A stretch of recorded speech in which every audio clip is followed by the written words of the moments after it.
اقبال نے کہا کہ نسل نو میں حب رسول کی تخم ریزی کے لیے زود اثر ذرائع میں سے ایک ذریعہ یہ ہے کہ ان کو کثرت کے ساتھ حضور پہ درود و سلام پڑھنے کی ترغیب دو۔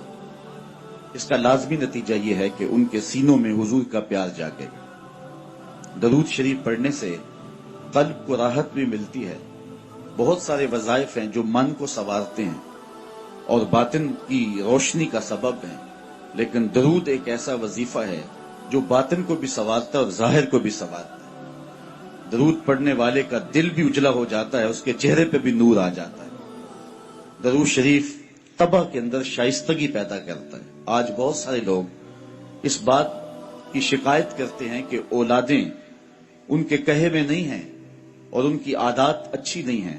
اگر آپ چاہتے ہیں کہ ان کی طبع میں شائستگی اور جمال پیدا ہو جائے اور ان کی عادات میں حسن اور نکھار آ جائے تو ان کو درود کی تسبیح دو۔ نتیجہ کیا ہوگا کہ ان کی عادتیں خود بخود سنورنا شروع ہو جائیں گی اور آپ چند دنوں کے اندر دیکھیں گے اور ایک اچھے اور پاکیزہ انسان کی صورت میں نشو و نما پا رہے ہیں۔ درود شریف انسان کی صلاحیتوں کو جلا بخشتا ہے، انسان کو ذکاوت، ذہانت اور اس کو فہم و ادراک کی دولتوں سے مالا مال کرتا ہے۔ درود شریف کی یہ تاثیر بھی ہے کہ اس سے زبان میں اثر اور رس آ جاتا ہے۔ کسی نے اقبال سے پوچھا تھا کہ تیرے شعروں میں یہ شہد کہاں سے آ گیا؟ جو سخنور ہیں وہ جانتے ہیں کہ غالب کو اقبال سے بڑا شاعر سمجھا گیا ہے، جو حسن اور جو معاملہ بندی تغزل میں اور تراکیب کے استعمال میں جو حسن وہاں پایا جاتا ہے وہ اسی کا جو ہے وہ خاصہ ہے، لیکن جو عزت، جو تکریم اور جو شان اقبال کا مقسوم ہوئی وہ غالب کا مقدر نہ ہو سکی۔ تو یہ بات کسی نے اقبال سے ہی پوچھا، یہ بات پوچھی کہ حضرت یہ بات سمجھ میں نہیں آتی کہ آپ کے شعروں میں اثر اور شیرینی کہاں سے آئی؟ تو اقبال نے جو جواب دیا وہ سننے کے قابل ہے۔ کہنے لگے کہ میں نے 1.25 کروڑ مرتبہ حضور پہ درود پڑھا ہے، تو اگر حضور پہ درود و سلام پڑھو گے تو تمہارے لہجے میں رس پیدا ہو جائے گا، تمہارے انداز میں مٹھاس پیدا ہو جائے گی اور تمہاری گفتگو کے اندر شہد گل جائے گا اور تمہاری باتوں کی خوشبو پھیلتی چلی جائے گی۔ درود شریف کی بہت بڑی فضیلت یہ ہے کہ درود پڑھنے والا سب سے زیادہ حضور کی قربت پانے والا ہوتا ہے۔ آقا کریم نے فرمایا قیامت کے دن میرے سب سے نیڑے وہ ہوگا جو سب سے زیادہ میرے اوپر درود پڑھنے والا ہو۔ اور اس دور موجود کے اندر درود ہی تو شناخت ہے اہل حق کی، یہی تو شناخت اور پہچان ہے اہل حق کی۔ امام سخاوی نے القول البدیع کے اندر لکھا کہ حضرت امام زین العابدین رضی اللہ تعالی عنہ سے کسی نے سوال کیا، حضرت جب کثرت سے ترک اور فرق ہو جائیں گے تو زمانے میں اہل حق کو پہچاننے کا راستہ کیا ہوگا؟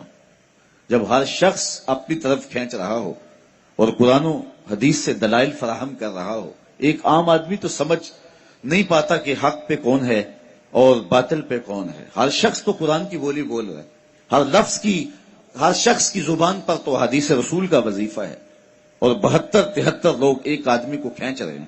کبھی آپ نے لاری اڈے پہ دیکھا ہے جو کنڈکٹر حال کرتے ہیں سواری کا، ایک بچہ کھینچ کے لے گیا، دوسرا سامان کھینچ کے لے گیا، تیسرے نے خاتون کو بازو سے پکڑا ہے اور اپنی بس کی جانب کھینچ رہا ہے۔ تو بعض خواتین غصے میں آتی ہے اور کہتی ہیں ہم نے کہیں بھی نہیں جانا، حالانکہ جانا تو کہیں ہوتا ہے، لیکن اتنے لوگ اپنی جانب اس انداز سے بلا رہے ہوتے ہیں کہ سر چکرا جاتا ہے۔ اس طرح لوگ اپنی اپنی جانب دعوت دے رہے ہیں، آواز دے رہے ہیں، بلا رہے ہیں، مختلف ڈھنگ اور مختلف طریقے۔ اس نے مہربانی کی امام زین العابدین سے پوچھا، حضرت جب فرق اور ترک مختلف ہو جائیں گے تو حق کو پہچاننا کس طرح سے ہوگا؟ تو حضرت امام زین العابدین نے جو جواب دیا وہ بڑا خوبصورت تھا اور واضح لفظوں میں صریح جواب تھا۔ فرمانے لگے جو اہل السنہ ہوں گے وہ حق کی راہوں کے مسافر ہوں گے۔ سائل نے دوسرا سوال پوچھا، اگر بہت سارے لوگ اسی عنوان کے ساتھ موجود ہوں، اسی ٹائٹل کے ساتھ ہوں، تو ان میں سے پھر اصلی سنی کو پہچاننے کا طریقہ کیا ہے؟ تو سنو امام زین العابدین نے جواب کیا ملا، جواب کیا دیا، آپ کے سینے میں ٹھنڈ پڑ جائے گی اور یہاں آپ آئے ہیں تو آپ کو اپنے پہ ناز ہوگا حضرت امام زین العابدین فرمانے لگے من علامات اہل سنہ کثرت الصلاۃ علی رسول اللہ صلی اللہ علیہ وسلم. اہل سنت کی علامتوں میں سے ایک نشانی یہ ہے کہ وہ کثرت کے ساتھ حضور پہ درود پڑھنے والے ہوں گے. آج ہمیں بطور تانا کہا جاتا ہے یہ درودیے ہیں. میں کہتا ہوں تم تو تانا دیتے ہو، ہم اس کو اپنے لیے تمغہ اعزاز سمجھتے ہیں. چونکہ درودیہ ہونا اعزاز ہے، ہم درودیے ہیں، بارودیے تو نہیں ہیں. تو حضور علیہ السلام پر کثرت سے درود و سلام پڑھنا یہ حب رسول کو سینوں میں پیدا کرنے کا مؤثر ترین ذریعہ ہے.